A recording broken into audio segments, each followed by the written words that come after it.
Subscribe कीजिए FunTech studio को education संबंधी नई अपडेट के लिए। तो शुरू करते हैं आज का वीडियो दोस्तों। शुरू करते हैं आज का वीडियो। विषय है लॉकडाउन 4.0 के क्रियान्वयन आदेश। राजस्थान सरकार ने जो लॉकडाउन 4.0 को क्रियान्वित करने के लिए जो आदेश जारी किया है उसके तहत क्या क्या है इस आदेश में, इसके बारे में आज हम विस्तार से जानकारी लेंगे। तो दोस्तों, ये राजस्थान सरकार ने आदेश दिया है जयपुर 18/5/2020 को लॉकडाउन 4.0 के क्रियान्वयन आदेश। तो लॉकडाउन 4.0 में क्या क्या प्रतिबंध रहेगा, क्या क्या चालू रहेगी, क्या वस्तुएं रहेगी, क्या जो भी है डिटेल से इसमें अपन सीखेंगे। तो दोस्तों, दिनांक 21 से 31 तक अवधि के लिए लॉकडाउन क्रियान्वयन है तो निम्नानुसार गाइडलाइन। तो ये गाइडलाइन इस प्रकार रहेगी। तो ये गाइडलाइन में सबसे पहले दे रखा है प्रतिबंध। इसमें क्या क्या प्रतिबंध रहेगा वो इस प्रकार है।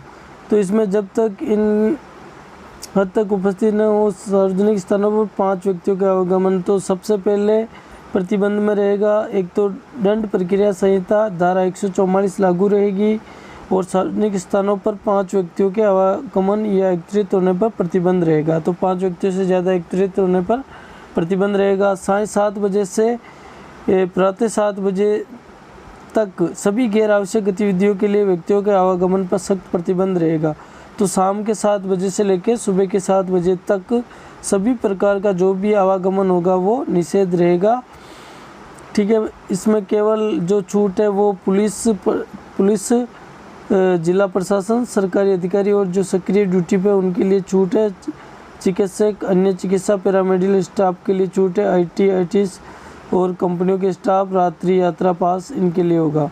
दवाओं की दुकानों के मालिक और स्टाफ के लिए छूट रहेगी। ट्रक वाहन वाला को इनके लिए छूट रहेगी। सभी कार्यस्थलों पर 6:30 बजे या इससे पूर्व बंद कर दिए जाएंगे ताकि इनके स्टाफ अन्य व्यक्ति 7:30 बजे तक अपने घर पहुंच सके। तो जो सुबह के 7 बजे से लेकर शाम को 7 बजे के बीच में मतलब जो भी दुकानें, कार्यालय, कारखाने खुले रहेंगे तो इनके कार्मिकों को शाम को 6 बजे या इससे पूर्व बंद कर दिया जाए, कार्यालय हो या ऑफिसों को, कारखानों को, जिससे कि इनका जो स्टाफ और कार्मिक रहेंगे वो 7 बजे तक अपने आवास पर, घर पर चले जा सकते हैं। विशेष परिस्थिति में इस समय पश्चात खोलने तो जिला प्रशासन से विशिष्ट स्वीकृति लेनी पड़ेगी। अगर कोई कारखाना, दुकानें, कार्यालय अगर कोई विशेष परिस्थिति में खुलता है तो इसके लिए अपने जिला प्रशासन से स्वीकृति लेनी पड़ेगी। परंतु ये समय सीमा निम्न पर लागू नहीं होगी। जैसे निरंतर उत्पादन की प्रकृति की फैक्ट्रियाँ है तो इन पर यह समय सीमा लागू नहीं होगी। रात की पारी वाली फैक्ट्रियों पर भी ये समय सीमा लागू नहीं होगी। और निर्माण गतिविधियों जैसे भीषण गर्मी की अवधि में कोई निर्माण गतिविधियाँ है तो इन पर भी ये शर्तें लागू नहीं होगी। तो इनके द्वारा पारी का प्रबंधन किया जाएगा। शाम 7 बजे से इस अवधि में कोई भी श्रमिक या स्टाफ सड़क पर नहीं आएगा तथा वर्णित पारियों का अंतराल रखा जाएगा। तो इसमें जो सोशल डिस्टेंस रखते हुए जो कार्य कर रहा है ऑफिस में वो रहेगा। और जो भी प्रातः 7:30 से प्रातः 7 बजे तक जो रात को जो कार्य कर रहे हैं वो भी सड़कों पे नहीं आएंगे। आईटी और आईटीज कंपनी और दवा कंपनी इनके लिए विशेष छूट है। इनके लिए जो जिला प्रशासन उनसे स्वीकृति लेनी पड़ेगी। दूसरा है निषिद्ध गतिविधियाँ। तो जो क्या क्या गतिविधियाँ हैं जो बिल्कुल निषिद्ध हैं, जैसे घरेलू चिकित्सा सेवाएं, घरेलू संपूर्ण राज्य निम्नलिखित घरेलू चिकित्सा सेवाएं, घरेलू एयर एम्बुलेंस सुरक्षा उद्देश्य या भारत सरकार गृह मंत्रालय द्वारा अनुमत अन्य उद्देश्यों को छोड़कर यात्रियों के लिए घरेलू एवं अंतर्राष्ट्रीय हवाई यात्रा है। तो जो लोकल और इंटरनेशनल हवाई यात्रा है वो बंद रहेगी। मेट्रो रेल सेवाएं बंद रहेगी। सभी विद्यालय, महाविद्यालय, शैक्षणिक, प्रशैक्षणिक, कोचिंग संस्थान एवं आदि बंद रहेंगे। ऑनलाइन डिस्टेंस लर्निंग को प्रोत्साहित किया जाएगा। तो सभी प्रकार की जो स्कूलें हैं, कॉलेजें हैं, शैक्षणिक या प्रशैक्षणिक सेंटर है, कोचिंग सेंटर है, तो ये सभी बंद रहेंगे। और ऑनलाइन या डिस्टेंस लर्निंग को प्रोत्साहित किया जाएगा। ऑनलाइन या घर बैठे पढ़ाई पर जोर दिया जाएगा। स्वास्थ्य, पुलिस, सरकारी कर्मचारियों, स्वास्थ्य कार्यकर्ताओं, फंसे हुए व्यक्तियों, पर्यटकों के आवास के लिए काउंटर सुविधाओं के उपयोग में हॉस्टल एवं आतिथ्य सेवाओं को छोड़कर अन्य होटल एवं आतिथ्य सेवाएं एवं बस डिपो, रेलवे स्टेशन, हवाई अड्डे पर कैंटीन भी। तो ये भी कैंटीन पर जो निषेध रहेगा जो स्वास्थ्य पुलिसकर्मी, इनके अलावा जो मतलब बस डिपो, रेलवे स्टेशन पर जो कैंटीन है वो भी बंद रहेगी। सभी सिनेमा मॉल, शॉपिंग मॉल, व्यायामशाला, स्पोर्ट्स कॉम्प्लेक्स, स्विमिंग पूल, मनोरंजन पार्क, थिएटर्स, बार, ऑडिटोरियम एवं असेंबली हॉल और समान प्रकृति के स्थान बंद रहेंगे। जो भी इनसे संबंधित, इस प्रकृति से संबंधित है वो समान प्रकृति से के बंद रहेंगे।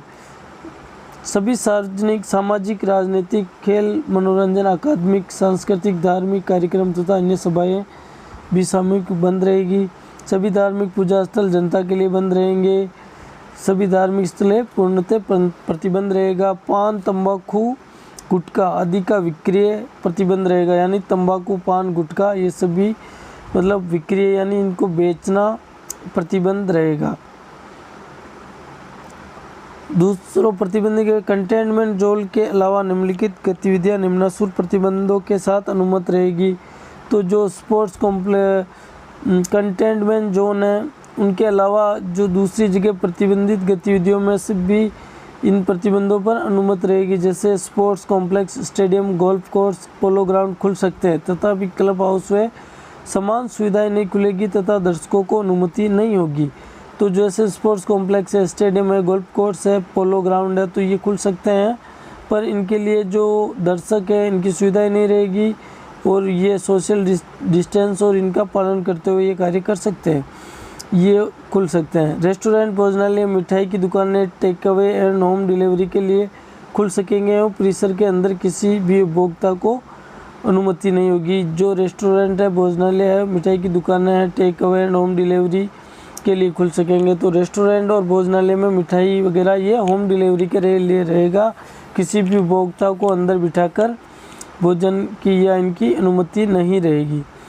निम्नलिखित प्रतिबंधों के साथ समस्त दुकानें खोली जा सकती है। दुकानदार द्वारा किसी भी ग्राहक को कोई विक्रय नहीं किया जाएगा जिससे मास्क नहीं पहन रखा हो।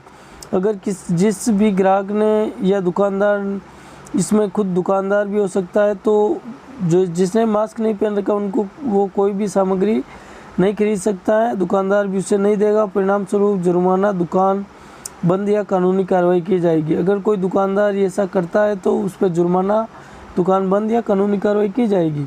सभी व्यक्तियों द्वारा सार्वजनिक स्थानों परिवहन के सामाजिक दूरी न्यूनतम 6 फीट 2 गज की दूरी। तो सभी व्यक्तियों को सार्वजनिक स्थानों पर परिवहन में सामाजिक दूरी न्यूनतम 6 फीट यानी 2 गज की पालना की जाएगी। इसकी पालना नहीं करे तो इस पर जुर्माना या 5 से अधिक उपभोक्ताओं के प्रवेश की अनुमति नहीं होगी। अन्य व्यक्ति दूरी की अनुपालना करते हुए दुकान के बाहर पंक्ति में अपनी बारी का इंतजार करेंगे। मॉल्स में स्थित दुकानें इसमें सम्मिलित नहीं है। जो मॉल है उसके अंदर जो भी दुकानें है वो इसमें सम्मिलित नहीं की गई है। प्रत्येक ग्राहक की सेवाओं के उपरांत पूर्ण सावधानियां, कीटाणुनाशक एवं सफाई सहित नाई की दुकान, सैलून, ब्यूटी पार्लर इत्यादि खुल सकेंगे। तो प्रत्येक ग्राहक की सेवा के उपरांत पूर्ण रूप से सावधानियां, कीटाणुनाशक एवं सफाई सहित नाई की दुकान, सैलून और ब्यूटी पार्लर ये खुल सकते हैं, पर इसमें भी सोशल डिस्टेंस का पूरा ध्यान रखा जाएगा और जो सैनिटाइज़र है वो उसका भी पूरा उपयोग किया जाएगा। इसमें अनिवार्य आवश्यकताएं एवं सेवाएं उद्देश्य को छोड़कर 65 वर्ष से अधिक आयु के व्यक्ति, रुग्णता वाले व्यक्ति, गर्भवती महिलाएं और 10 वर्ष से कम आयु के बच्चे घर पर ही रहेंगे। यानी 65 वर्ष से अधिक आयु के व्यक्ति या बीमार व्यक्ति, गर्भवती महिलाएं और 10 वर्ष से कम आयु के जो भी बच्चे हैं वो सब घर पर रहेंगे। विवाह संबंधी समारोह के लिए उपखंड मजिस्ट्रेट से पूर्व अनुमति प्राप्त करनी होगी। अगर कोई भी विवाहिक कार्यक्रम है तो उसकी अनुमति हमें मजिस्ट्रेट से लेनी होगी। सामाजिक दूरी की अनुपालना की जाएगी। अधिकतम मेहमानों की संख्या 50 से अधिक नहीं होनी चाहिए। इनमें से किसी का उल्लंघन करना एक अपराध होगा और भारी जुर्माने से दंडनीय होगा। तो जो भी विवाह समारोह है उसके अंदर सामाजिक दूरी का पूरा पालन किया जाएगा और अधिकतम मेहमानों की संख्या 50 से अधिक नहीं होगी। तो इसमें जो मेहमानों की संख्या होगी वो 50 से अधिक नहीं होनी चाहिए। इनमें से किसी का भी उल्लंघन करना एक अपराध होगा और भारी जुर्मानों का दंडनीय होगा। अगर फिर भी उल्लंघन करते हैं तो ये एक अपराध की श्रेणी में आएगा। अंतिम क्रियाक्रम, अंतिम संस्कार, सामाजिक दूरी की पालना की जाएगी और 20 से अधिक व्यक्तियों की अनुमति नहीं होगी। तो जो अंतिम क्रियाकलाप है उनमें 20 व्यक्तियों के लिए या 20 से कम व्यक्तियों को ही अनुमति रहेगी। दूसरा बी है सामान्य सावधानियाँ। तो लॉकडाउन 4.0 में क्या क्या सामान्य सावधानियाँ रखनी है वो इस प्रकार होगा। सभी सार्वजनिक कार्यस्थलों पर चेहरे मास्क अनिवार्य है, मास्क पहनना अनिवार्य है, चेहरे पर मास्क नहीं पहनने पर जुर्माना या दंड होगा। सार्वजनिक एवं कार्यस्थलों पर थूकना जुर्माने से दंडनीय है। किसी भी सरकारी जगह पर थूकना जुर्माना तो दंडनीय होगा। सभी व्यक्तियों द्वारा सार्वजनिक स्थानों में परिवहन में सामाजिक दूरी न्यूनतम 6 फीट की पालना की जाएगी। इसकी पालना नहीं करने पर जुर्माना, यानी 6 फीट की दूरी या 2 गज की दूरी भी आवश्यक है। अगर इसका पालना नहीं किया जाएगी तो ये भी दंडनीय है। सार्वजनिक स्थान पर शराब, पान, गुटखा, तंबाकू आदि का सेवन करना पूर्णतः प्रतिबंधित है। यानी जो शराब है, पान, गुटखा, तंबाकू इत्यादि का सेवन अपन सार्वजनिक स्थान पर नहीं कर सकते हैं। ये पूर्णतः प्रतिबंध रहेगा। कार्यस्थलों के लिए अतिरिक्त शर्तें हैं। कार्यालय या प्रतिष्ठान या कारखानों में भी इसमें अलग से शर्तें हैं। जहाँ तक संभव हो घर से काम करने को व्यवहार में लाया जाए, जहाँ तक संभव हो घर से काम करे। नंबर 6 है कार्यालय के प्रभारी व्यक्तियों द्वारा श्रमिक के बीच पर्याप्त दूरी पारियों के बदलने पर कार्मिकों के लंच ब्रेक उपरांत आदि माध्यम से सामाजिक दूरी को सुनिश्चित किया जाएगा। कार्यालय स्थित बाजारों, औद्योगिक व्यवसायों में घंटों के अंतराल रखा जाएगा। सभी प्रवेश एवं निकास स्थानों में कॉमन स्थानों पर थर्मल स्कैनिंग, हैंड वॉश और सैनिटाइजर का प्रबंध किया जाएगा। जहाँ पर प्रवेश और निकास स्थान है वहाँ पर हैंड वॉश, स्कैनिंग और सैनिटाइजर का प्रयोग किया जाएगा। संपूर्ण कार्यस्थलों शिफ्टों के माध्यम से सुविधाओं का मानव संपर्क सुनिश्चित किया जाएगा। श्रेष्ठ गतिविधियाँ, सघन संचार और प्रशिक्षण दिया जाएगा। और उक्त वर्णित प्रतिबंधों और सामान्य सावधानियों क्रियान्वित आपदा प्रबंधन 2005 राजस्थान महामारी अध्यादेश के जुर्माना दंड के माध्यम से जिला मजिस्ट्रेट द्वारा की जाएगी। तो अब दोस्तों नंबर अनुमत गतियाँ कौन कौन सी है, तो सभी जोन के लिए गतिविधियों मतलब राजस्थान सरकार ने 3 जोन बना रखे हैं, red zone, green orange zone और ग्रीन जोन। तो इन जोनों में क्या क्या अनुमतियाँ रहेगी वो इस प्रकार रहेगा सर दोस्तों। अनुमत श्रेणी के लिए कार्यालय, दुकान, प्रतिष्ठान, उद्योग, सेवाएं और गतिविधियों को निश्चित गतिविधियों की श्रेणी में नहीं है, अब खुल सकेगी। तो सभी कार्यालय, दुकानें, प्रतिष्ठान, उद्योग अब मतलब ये प्रतिबंध में नहीं है, ये खुल सकेगी। इस प्रकार ऐसी सभी इकाइयाँ जो आवश्यकता नहीं है तो विशिष्ट निम्न शर्तों के अनुसार खुल सकेगी। इसमें यह जिले में जोन का वर्गीकरण, राज्य में जोखिम प्रोफाइल के आधार पर 3 zone, red zone, orange zone और ग्रीन जोन बनाया गया है। ठीक है दोस्तों। रोकथाम जोन जो कंटेनमेंट जोन है उनमें क्या क्या रहेगी तो वो इस गाइडलाइन में यहाँ पर लिखा हुआ है। रेड जोन और ऑरेंज जोन में रोकथाम जोन में भारत सरकार के चिकित्सा उपकरण गाइडलाइन में वर्णित प्रोटोकॉल को सख्ती से लागू किया जाएगा। केवल आवश्यक आपूर्ति गतिविधियाँ ही अनुमत होगी। तो रेड जोन और ये है इसमें आवश्यक वही अनुमत होगी। जोनवार प्रतिबंधित गतिविधियाँ, तो रेड जोन में क्या क्या प्रतिबंधित रहेगा और क्या क्या क्रियाशील रहेगा इसको देखते हैं। तो रेड जोन में सरकारी कार्यालय से जुड़े विभाग पूर्ण क्षमता के साथ अन्य कार्यालय कार्मिकों की पूर्ण क्षमता तथा 50% के साथ शेष स्टाफ 50 वर्क फ्रॉम होम के आधार पर काम करेगा। तो जो रेड जोन है उसमें सरकारी कर्मचारी अपनी पूर्ण क्षमता के साथ काम करेंगे और अधिकारियों की पूर्ण क्षमता तथा 50% स्टाफ रहेगा और बाकी स्टाफ वर्क फ्रॉम होम के आधार पर काम करेगा। दूसरा वाणिज्य, उद्योग एवं सेवा प्रतिष्ठान, तो अनुसार स्टाफ दर वर्क फ्रॉम होम को इसमें वर्क फ्रॉम अन्य निजी कार्यालय में 50% स्टाफ के साथ शेष स्टाफ वर्क फ्रॉम होम के आधार पर काम करेगा। सार्वजनिक सामुदायिक पार्क सभी बंद रहेंगे।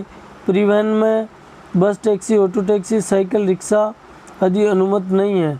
तो ये जो परिवहन के साधन है इसमें ये बस, taxi, auto rickshaw, cycle red zone के अंदर इनको परमिशन नहीं है। विशिष्ट रूप से अनुमति प्रदान नहीं कर दी जाती, तो इनको अनुमति प्रदान करने के बाद में ही ये चालू हो सकता है, बाकी इनको परमिशन नहीं है। सेकंड आता है ऑरेंज जोन।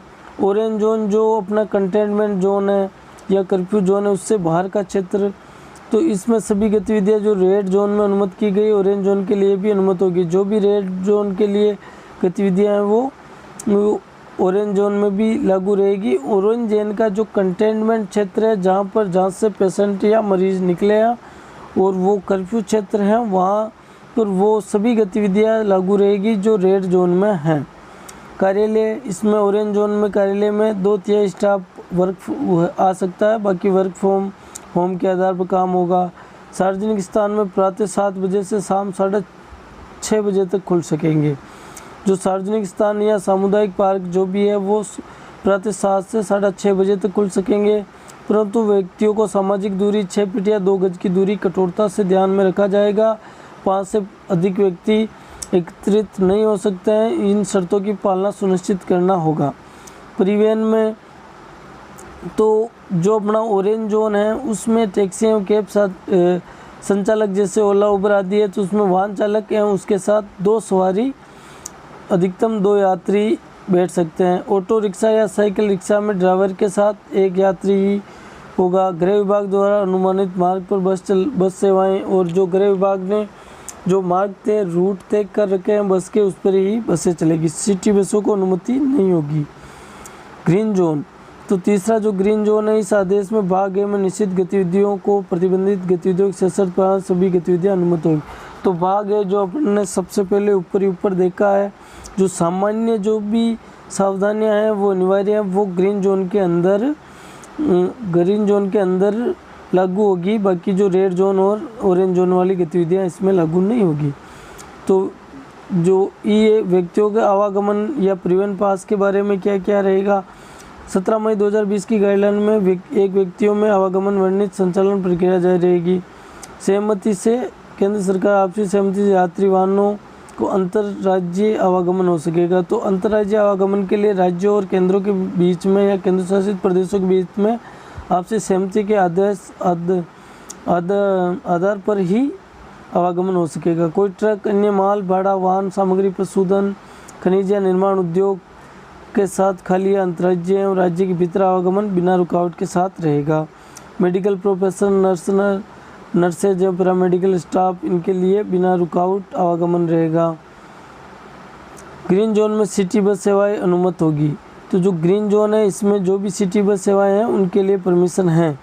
अन्य सभी कॉमर्शियल यात्री परिवहन वाहन, टैक्सी, कैब संचालक, ओला, उबर, तो इसमें भी मतलब जोन वाइज प्रतिबंधों के आधार पर अनुमत है। तो ग्रीन जोन में ये सभी वाहन के लिए भी अनुमत है, बशर्ते तो जो सामान्य शर्तें हैं उनको लागू कर सकते हैं। राज्य से बाहर या भीतर यात्रा के लिए अनापत्ति प्रमाण पत्र या पास होना जरूरी है। राज्य के बाहर से अगर या राज्य के भीतर से बाहर जा रहे हैं तो उनके लिए अनापत्ति प्रमाण पत्र या पास होना कंपलसरी है। ये दिनांक 11/5 को जारी किए गए आदेश SOP दिनांक को रेल एवं बस सेवा द्वारा बसों की उपरोक्त अनुसार राज्य से बाहर यात्रा करने वाले यात्रियों के लिए पास की आवश्यकता नहीं। रेल और बस राज्य से बाहर यात्रा करने वाले, तो राज्य से बाहर रेल और बस से यात्रा कर रहे हैं तो उनके लिए कोई पास की आवश्यकता नहीं। कार्यालय मशीनरी विभाग द्वारा जारी समन्वय के आदेश के अनुरूप। तो दोस्तों ये जो आदेश है ये अपना लॉकडाउन 4.0 के बारे में विस्तृत डिटेल से जानकारी है। और अब इसमें जो ये ज़िले हैं, जैसे राजस्थान के 33 ज़िले, इसमें कौन सा ज़िला रेड ज़िले को इन्होंने राजस्थान सरकार ने पंचायत समितिवार बांटा है, तो इसमें कौन सा रेड जोन रहेगा, कौन सा ग्रीन जोन रहेगा और कौन सा ऑरेंज जोन रहेगी, जो भी पंचायत समिति है उसके बारे में डिटेल्स है। तो आप इसमें वीडियो में देख सकते हो दोस्तों। जैसे अजमेर है, अर्बन है, अजमेर में देखो आप ब्यावर रेड जोन है, मसूदा ब्यावर और पिसांगन रेड जोन है, मसूदा नसीराबाद और किशनगढ़, अरई और श्रीनगर ऑरेंज जोन है, जवाजा ऑरेंज जोन है, केकड़ी रेड जोन है, बिनाई, सिलोरा, सरवाड़, तो ये ग्रीन जोन है, मसूदा, बिनाई, सिलोरा और सरवाड़। तो दोस्तों ये पेज है, इस पेज में आप डिटेल से जिले वाइज यहाँ से देख सकते हो आप।